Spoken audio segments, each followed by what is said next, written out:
Hooray, it's the start of the holiday season. And one of the earliest holidays we have to celebrate is Diwali. Diwali is a festival of lights and one of the major festivals celebrated in India. The festival usually lasts 5 days. One thing that families do during Diwali is make rangolis.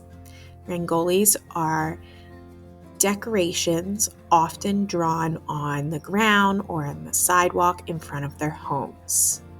The purpose is used to enlighten or welcome their gods into their household.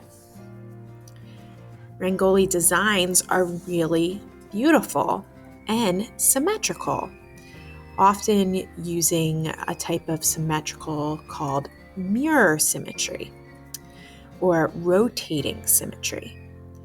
A lot of these designs are brightly colored and use repeating patterns. So we talked about symmetry during Halloween, which is when you flip the image over a center line. And then asymmetrical is when the two things on either side of the line are not an even split.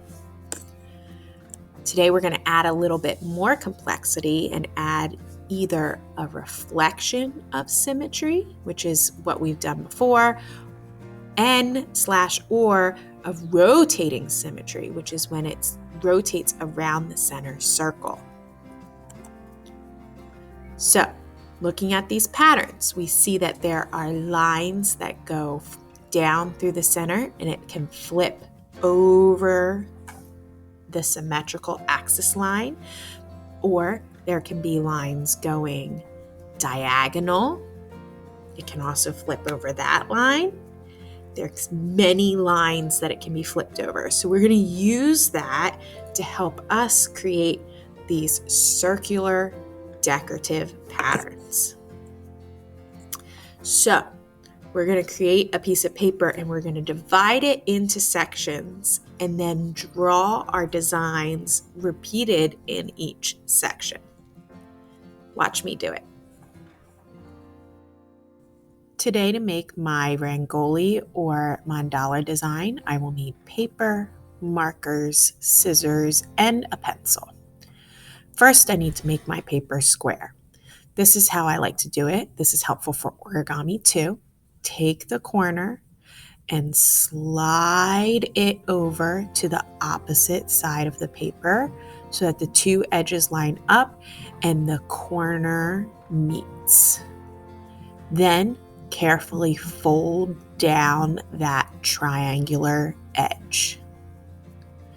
You will then use your scissors to cut off that extra strip of fabric sticking off the side.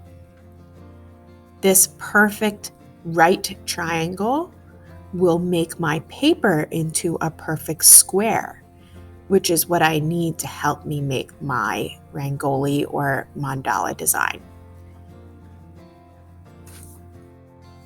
Now that I have a perfect square, I'm going to fold my paper back into that triangle again, and then fold the triangle in half again, and then I'm going to fold the triangle in half again.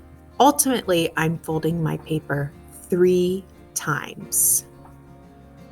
1 fold, 2 folds, 3 folds. So when I open it, I have a perfect plus sign and a perfect X. I'm going to be using these folded lines as guides for my design. So I'm going to draw a shape, any shape I want inside of each of these triangles, making sure I'm drawing the same shape each time. And I'm trying to draw them as similarly as I can. I know that they're not going to be exactly the same. I just got to try my best. Another option I have is to draw the same shape on the lines. So I'm going to draw a heart across each line. This will continue to make my symmetrical patterns. Ultimately, we're making these radial designs. Radial meaning symmetrical in several different directions. That essentially is what a rangoli is, or a mandala. After you finish drawing all your designs and you like everything, remembering that you might need to fix some things, erasing's fine, that's just part of art, you can color it in. Typically, rangolis use really bright colors and many of them, so utilize the whole rainbow when coloring in your design.